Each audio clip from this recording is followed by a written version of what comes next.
लेकिन वहां कुछ नियम काम करने लगते हैं, अलग काम करने लगते हैं।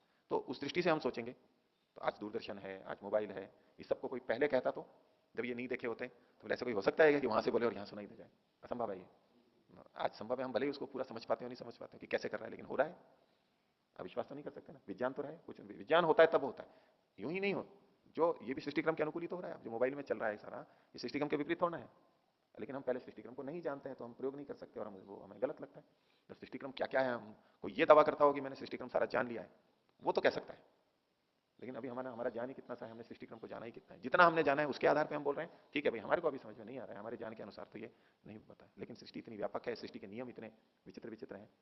अभी वो आंख बंद करके भी तो पढ़ लेते हैं, वैसे तो कोई विश्वास ही नहीं करेगा कि आंख बंद करके पढ़ेंगे, लेकिन वो शिविर भी हो गया आजकल, वो करवाते भी हैं, पतंजलि में शिविर हो गया, हमने प्रत्यक्ष देख लिया बच्चे ऐसा करते हैं। और राणा जी की पुत्री थी, वो दर्शन योग महाविद्यालय में भी ले गए उसको, उसने पढ़ भी दिया वहां पर, सामने भी बता दिया आंख बंद करके पट्टी लगा करके। और जादूगर तो कई जने करते ही थे पहले, आंख बंद करके और लोहे लगा करके, ऐसा कई जादूगर करते थे। और एक उदयपुर में मैं था तब भी वहां मेडिकल कॉलेज के प्रिंसिपल को बुलाया था, कहा कि आप आंखें बंद करो सबके सामने, और लोग थे एक सिनेमा घर के सामने, चौराहे पे चेतक सिनेमा, लोग खड़े थे, जनता तख्त पे ऊपर थे, और मेडिकल कॉलेज के प्रिंसिपल ने आंखें बंद की उनकी, पट्टी लगाई, और वो मोटरसाइकिल पे चलते हैं। तो संयोग से मैं भी एक जगह खड़ा था, वो निकल रहे थे, कई चक्कर लगाए थे उन्होंने, बांधते हुए भी देखा था, और एक दिन निकल रहे थे, मैं संयोग से किनारे पे खड़ा, मैंने यूं हाथ किया तो उन्हें उत्तर दिया यूं हाथ।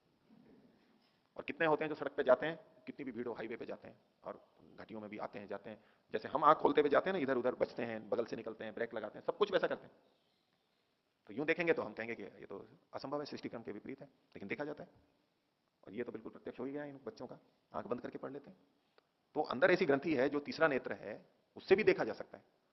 हम अब इन दो से देख रहे हैं, अब यूं आश्चर्य करने लगे जिसके दो आंखें भी नहीं हो, और वो कहे कि भाई हम तो सब देख लेते हैं, रंग रूप और ये सब चीजें हम देखते हैं, तो आश्चर्यजनक नहीं है कि हम ये देख लेते हैं इन आंखों से? आश्चर्य नहीं है क्या ये? कोई स्वीकार करेगा जिसके नेत्र नहीं है कि भाई कैसे देख लेते हो आप, मेरे को तो अंधेरा ही अंधेरा दिखता है, आप कैसे देख लेते हो? उसको विश्वास नहीं होगा। ये आश्चर्य, ऐसे ही ये तीसरा नेत्र भी है, उसकी परंपरा हमारे यहाँ पहले से चल रही है, तो ये तो प्रत्यक्ष हो रहे हैं। तो हम पूरा नहीं जानते, इसलिए हम कई बार ऐसा बोल देते हैं भाई, लेकिन थोड़ा उसमें अवकाश रखते हुए बोले तो ठीक है, क्या पता क्या होता हो, अभी के हिसाब से ठीक नहीं लग रहा है, इतना कथन ठीक है। लेकिन हम हमेशा के लिए बोल दें वो तो सर्वज्ञ ही बोल सकता है, नहीं तो बहुत कठिन है इन चीजों के बारे में बोलना, कैसे कैसे क्या अद्भुत चीजें हो जाती हैं।